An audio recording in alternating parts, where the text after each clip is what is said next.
Hello friends, it's me Soni Khurana और मैं स्वागत करती हूँ आप सभी का अपने YouTube channel get your goal पर।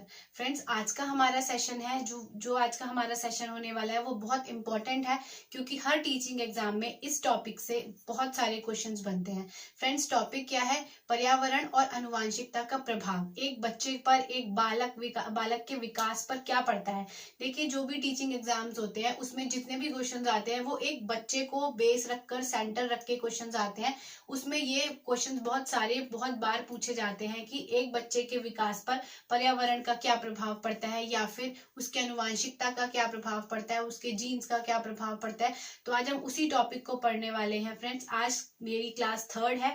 अगर आपने मेरी बाकी 2 क्लासेस नहीं देखी हैं तो आप मेरी प्लीज प्लेलिस्ट में या वीडियोस में जाके उन वीडियोस को देखिए। अदरवाइज वैसे मैं उनके लिंक डिस्क्रिप्शन बॉक्स में भी डाल दूंगी, आप वहां से भी देख सकते हैं। फ्रेंड्स, अगर आपने अभी तक मेरे चैनल को सब्सक्राइब नहीं किया तो प्लीज चैनल को सब्सक्राइब कीजिएगा, और मेरी वीडियो अगर आपको पसंद आती है, ये सेशन आपको अच्छा लगे तो प्लीज वीडियो को लाइक जरूर कीजिएगा। आइए फ्रेंड्स, हम स्टार्ट करते हैं। आनुवांशिकता और पर्यावरण का प्रभाव। इसको समझने से पहले हम समझ लेते हैं कि आनुवांशिकता क्या होती है और पर्यावरण क्या होता है। ठीक है, तो सबसे पहले हम स्टार्ट करते हैं आनुवांशिकता क्या होती है। देखिए फ्रेंड्स, आनुवांशिकता वो होती है कोई भी जैविकीय चीजें जो हम ग्रहण करते हैं और हम आगे अपनी पीढ़ी को ट्रांसफर करते हैं। सपोज आप ऐसे समझ सकते हैं, जैसे वो गुण या वो क्वालिटीज या वो एस्पेक्ट्स जो हम अपनी पीढ़ियों से लेते हैं, जो हमने अपने मम्मी पापा से, अपने माता पिता से ग्रहण की और उन्होंने अपने माता पिता से ग्रहण की, और हम आगे अपने आने वाले बच्चों में या आने वाली पीढ़ियों में हम उनको देने वाले हैं। तो वो होते हैं आनुवांशिकता, वो होती है हेरिडिटी, जिसे हम जीन्स भी कहते हैं।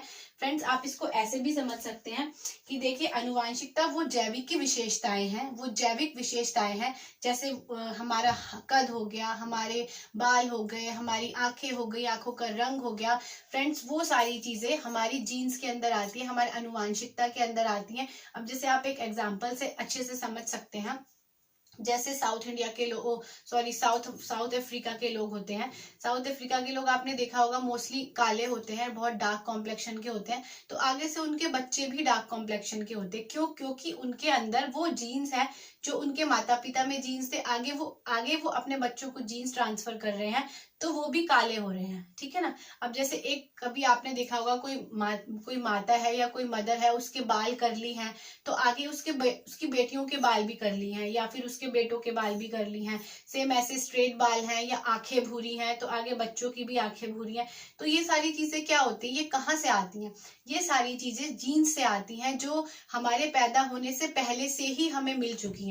मतलब जब हम गर्भ में होते हैं, तभी जब हम पैदा होने वाले होते हैं, तो ये सारी क्वालिटीज, ये सारे जो विशेषताएं होती हैं, ये कैरेक्टरिस्टिक्स हमें पहले से ही मिल जाते हैं। तो यही सारी चीजें होती हैं आनुवांशिकता। ठीक है फ्रेंड्स, एक गोडार्ड थे, वो क्या कहते थे, एक मंद बुद्धि बच्चा जो है, वो अगर एक मंद बुद्धि माता पिता है तो उसके बच्चे मंद बुद्धि ही बनेंगे, और अगर एक तेज बुद्धि वाले माता पिता है तो उनके बच्चे तेज बुद्धि वाले ही बनेंगे। क्यों? क्योंकि उसे ऐसे जीन्स मिले हैं कि उसके मम्मी पापा बहुत इंटेलिजेंट थे, तो आगे बच्चा इंटेलिजेंट ही बनेगा। देखिए, जैसे आप उसका एग्जाम्पल ले सकते हैं। एक कोई पहलवान है, सपोज एक कोई पिता है, वो पहलवान है, तो उसका बच्चा अगर पहलवान नहीं भी बना, कुछ और बना, बट उसकी पर्सनैलिटी पहलवानों की तरह होगी। जैसे उसका बाप होगा चौड़ा, कद काठी वाला, ऊंचा लंबा, तो वैसे ही बच्चे बनेंगे। और अगर कोई माँ बाप है जो छोटे कद के हैं, तो उसके बच्चे भी छोटे कद के ही बनेंगे। बाई चांस की बात है, कोई 1 आध इंच हाइट ऊपर नीचे हो जाए, बट एक एस्पेक्ट यही होगा, एक लिमिटेशन यही होगी, एक बेस यही होगा कि अगर माँ बाप छोटे कद के हैं तो बच्चे छोटे कद के ही पैदा होते हैं। ठीक है ना फ्रेंड्स, ये होती है, इसको हम कहते हैं आनुवांशिकता।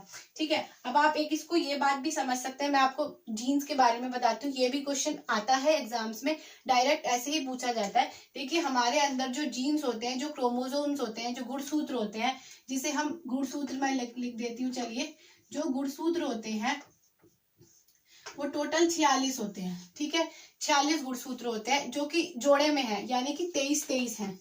ठीक है, 23 हमारे अंदर 23 जोड़े गुणसूत्र होते हैं और टोटल कितने आते हैं 46। ऐसे भी क्वेश्चन आता है कि कितने टोटल गुणसूत्र होते हैं, तो 46 गुणसूत्र होते हैं और जोड़े जो होते हैं तो वो 23 जोड़े गुणसूत्र के होते हैं हमारे अंदर। ठीक है, देखिए 23 जो होते हैं वो पिता के होते हैं और 23 जो होते हैं वो माता के गुणसूत्र होते हैं। जो पिता के होते हैं हम उन्हें स्पर्म सेल्स कहते हैं। देखिए ये सब चीजें तो हम 9-10 से ही पढ़ते आ रहे हैं, साइंस में हमने ये सारी चीजें पढ़ी थी कि 23 जो पिता के होते हैं वो स्पर्म सेल्स होते हैं और जो माता के होते हैं वो एग सेल्स होते हैं।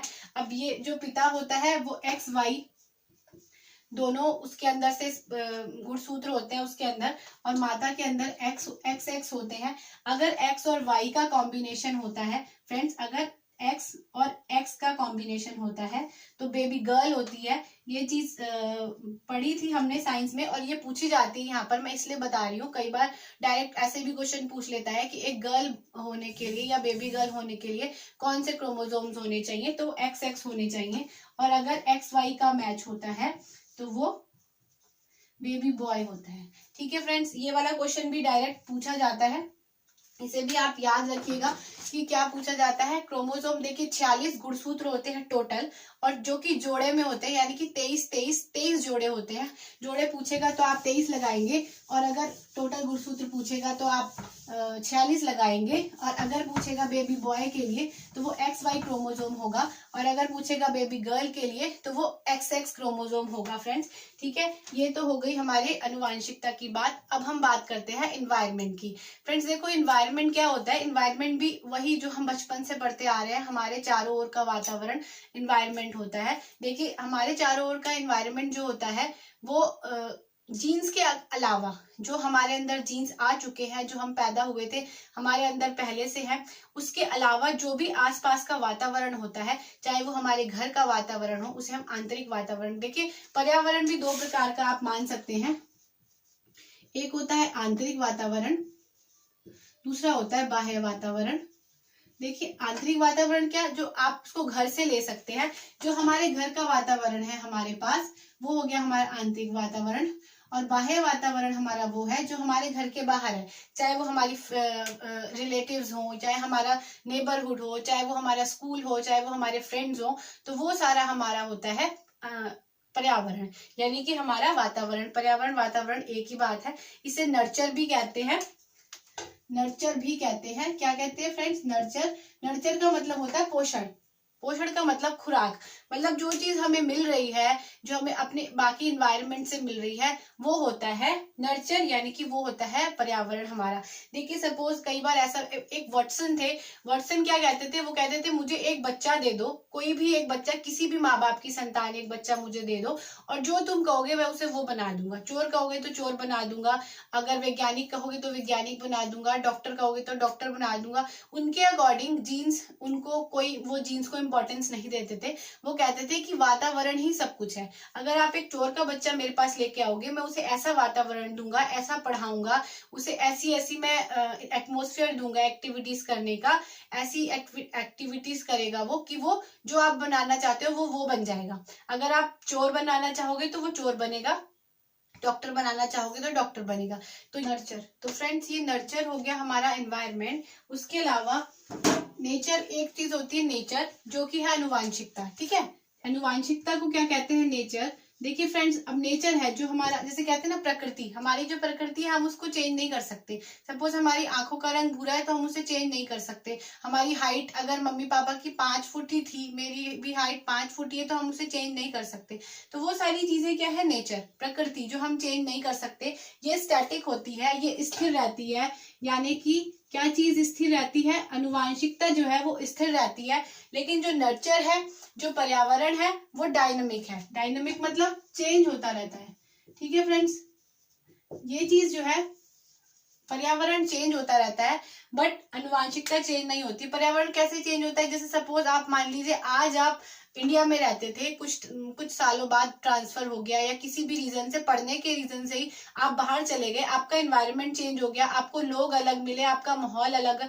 यहाँ आप रहते थे, आप हिंदी बोलते थे, आप वहां चले गए, आप दूसरी लैंग्वेज सीख गए, इंग्लिश बोलने लग गए।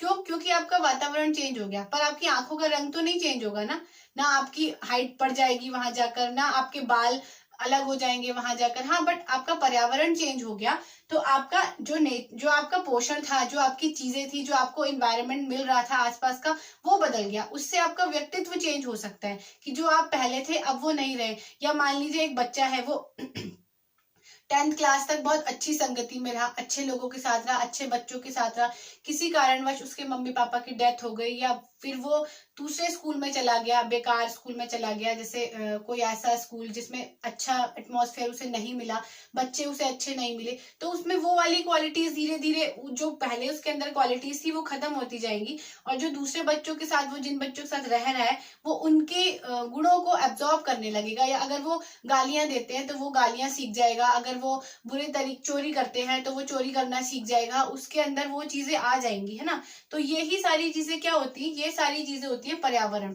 और ये पर्यावरण और अनुवांशिकता, ये दोनों एक बच्चे को बहुत ज्यादा प्रभावित करती है।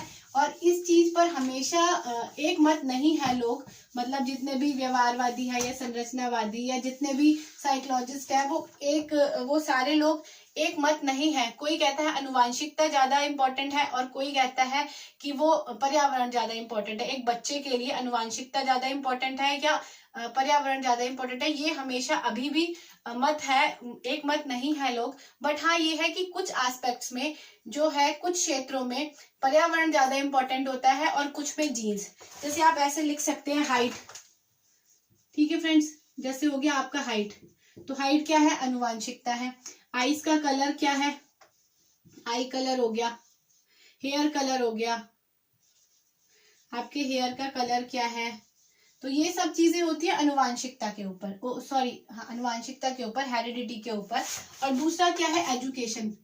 जैसे एजुकेशन हो गया, एजुकेशन किस पर डिपेंड करती है, वो करती है पर्यावरण पर। देखिए कई बार ऐसा भी होता है कि एक बच्चा है, वो था तो होशियार, बट उसे ऐसा एनवायरनमेंट नहीं मिल पाया कि वो कुछ करके दिखा पाए या कुछ बन पाए, तो ऐसे स्कूल में चला गया, उसे एनवायरनमेंट बहुत अच्छा मिल गया, तो वो कर सकता है जो बाकी बच्चे कर रहे हैं। ऐसा नहीं है कि जो बाकी बच्चे कर रहे हैं वो नहीं कर सकता, वो भी कर सकता है। तो ये हो गया एनवायरनमेंट। अब सपोज आप फूड को भी ले सकते हैं। देखिए फूड भी हमें इन्वायरमेंट के अकॉर्डिंग मिलता है। जैसे कई बार एक मम्मी पापा कोई है, जैसे मान लो आप पहले गरीब घर से थे तो आप थोड़े कमजोर थे, बट बाद में थोड़े अच्छे पैसे आ गए। देखो कई बार फैमिलीज में चेंजेस आ जाते हैं, फाइनेंशियल जो भी स्थिति होती है वो कोई स्टेबल तो है नहीं, वो ऊपर नीचे होती रहती है उसे, और वो अच्छे फैमिली मतलब अच्छी ग्रोथ हो गई उनकी फाइनेंशियल, तो फिर वो थोड़ा मोटा भी हो जाएगा, थोड़ा ग्रोथ में अच्छा दिखने लगेगा। तो वो सारी चीजें सब जो होती है ये पर्यावरण पर डिपेंड करती हैं। अब हम इस बारे में बात करेंगे फ्रेंड्स कि आप एक टीचर हो, आप क्या कर सकते हो एक बच्चे के लिए, ठीक है। ये तो रही बात अनुवांशिकता और पर्यावरण की, बट हमारे लिए क्या इंपॉर्टेंट है, जो हमसे एग्जामिनर पूछता है, वो क्वेश्चंस पूछता है जो हमसे, हम उसके लिए क्या कर सकते हैं। तो हमें देखिए, हम अनुवांशिकता तो उसकी चेंज कर नहीं सकते, है ना, कि अगर उसके मम्मी पापा बुद्धू हैं तो हम उसके अंदर होशियार वाले जीन्स तो डाल नहीं सकते, बट हाँ हम उसे एनवायरनमेंट ऐसा दे सकते हैं कि वो ज्यादा से ज्यादा सीख सके। अब आप एक एग्जाम्पल ये ले सकते हैं, अगर कोई बच्चा है वो थोड़ा कम देख पाता है, ठीक है ना, उसको कम दिखता है, तो आप, बट वो है होशियार, तो आप उसको ऐसी स्थिति दे सकते हैं, ऐसा एटमॉस्फेयर, आप उसे आगे बिठा सकते हैं, आप उसे इस तरीके की बड़ी बड़ी ड्राइंग से समझा सकते हैं कि वो भी उतना अच्छा कर पाए जितना अच्छा बाकी बच्चे कर रहे हैं, जो सही आंखों वाले हैं, जो बाकी बच्चे कर रहे हैं उतना अच्छा वो भी बच्चा कर पाए। तो ये आपकी ड्यूटी ये है कि आप उसे ऐसा एनवायरनमेंट दो, आप उससे ऐसी एक्टिविटीज कराओ, आप उसको लर्निंग बाय डूइंग हो गया, या फिर लर्निंग बाय कोई भी आप उसको एक्सपेरिमेंट दे दे, किसी भी तरीके से उसको आपने ऐसे सारा एटमॉस्फेयर देना है।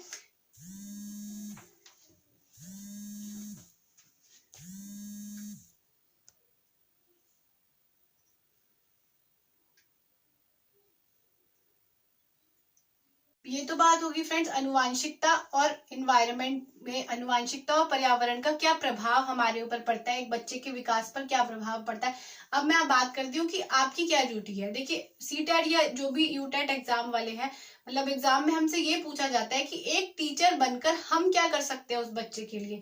तो हमें उस बच्चे को ऐसा एनवायरनमेंट देना है, हमें उसे ऐसी परिस्थितियां पैदा करनी है उसके सामने, ऐसी एक्टिविटीज करानी है उससे कि वो ज्यादा अच्छा कर सके। अब सपोज आप एक एग्जांपल ले लीजिए, एक बच्चा है जिसको जीन्स तो मिले निकले हैं कमजोर आंखों के, मान लीजिए उसके मम्मी पापा थे, किसी उनकी आई साइट वीक थी, तो उस बच्चे को ऐसे जीन्स मिल गए कि उसकी भी आई साइट वीक हो गई, बट वो है पढ़ने में होशियार, वो है इंटेलिजेंट, तो आपकी क्या कोशिश रहेगी? आपकी कोशिश ये रहेगी कि आप बच्चे को आगे बिठाएं, या फिर आप उसके लिए थोड़ा सा बड़ा बड़ा लिख सकते हैं, या फिर आप उसको बड़ी बड़ी पिक्चर्स वाली फोटोज से उसको कुछ दिखाकर समझा सकते हैं। तो ये आपके ऊपर है कि आप उसका जो उसका डेवलपमेंट है वो किस तरीके से कर पाते हैं। कि आप ये नहीं सोचे कि भाई अरे इसकी तो आंखें सही है नहीं, दिखेगा इसको है नहीं, चलो पीछे ही बिठा देते हैं, या करेगा ना करे हमें क्या मतलब। बट ऐसा नहीं करना है ना, हमें बच्चे को सेंटर में रखना है और हमने उसे सारी वो चीजें देनी है कि उस बच्चे का चाहे जीन्स जो भी थे, चाहे उसका फैमिली बैकग्राउंड जो भी था, वो कैसे जीन्स लेके आया अपने घर से, वो कैसे फैमिली बैकग्राउंड से है, it doesn't matters. But matters क्या करता है? मैटर ये करता है कि आप उसे स्कूल में क्या सिखाते हैं, आप उसे स्कूल में कैसा एनवायरनमेंट देते हैं कि वो कैसा कर पाता है। ठीक है, तो आपकी ये ड्यूटी है। देखिए एक बार एक सीटेट में मेरे ख्याल से 2016 में एक क्वेश्चन पूछा गया था कि जैसे एक बच्चा है, वो पढ़ने में तो होशियार है बट वो शारीरिक रूप से बहुत दुर्बल है, मतलब बाकी बच्चों से ज्यादा दुर्बल है, तो उसका क्या कारण हो सकता है? तो उसका कारण है अनुवांशिकता। क्यों? क्योंकि उसके मम्मी पापा भी पतले, कई बार देखा जाता है कि अगर मम्मी पापा बहुत कमजोर से रह जाते हैं, पतले होते हैं, तो बच्चे भी अधिकतर पतले ही होते हैं, चाहे वो जितना मर्जी खा ले। कहते हैं ना कि तुम्हें तो पानी भी मुझे तो पानी भी लग जाता है, मैं तो कुछ भी खा लूं तो मैं मोटी हो जाती हूँ। बट कई लोग होते हैं जो कुछ भी खा ले, जितना मर्जी खा ले, वो मोटे नहीं होते। क्यों? क्योंकि उनके अंदर जीन्स ऐसे होते हैं, उनके अंदर हेरिडिटी उनको ऐसी मिली है कि वो मोटे नहीं होते, है ना फ्रेंड्स। इस टाइप से भी क्वेश्चन पूछे जाते हैं। तो ये सारे क्वेश्चन से रिलेटेड जो इस टॉपिक से जो जो इम्पोर्टेंट पॉइंट्स थे इस टॉपिक से रिलेटेड, वो मैंने सारे डिस्कस कर लिए हैं फ्रेंड्स। हाँ, तो आई होप फ्रेंड्स आपको ये टॉपिक अच्छे से समझ आ गया होगा। इस टॉपिक से रिलेटेड जितने इम्पोर्टेंट पॉइंट्स थे या जो इम्पोर्टेंट चीज पूछ सकता था एग्जामिनर, वो मैंने सब आपसे डिस्कस कर लिया है। तो फ्रेंड्स आप मेरी वीडियो को, अगर आपको अच्छी लगी हो, मेरा सेशन पसंद आया हो, तो मेरी वीडियो को लाइक कीजिएगा, शेयर भी कीजिएगा, और अगर अभी तक आपने चैनल को सब्सक्राइब नहीं किया है तो प्लीज चैनल को सब्सक्राइब जरूर कीजिएगा। और friends please keep supporting and good wishes for your exams. Thank you.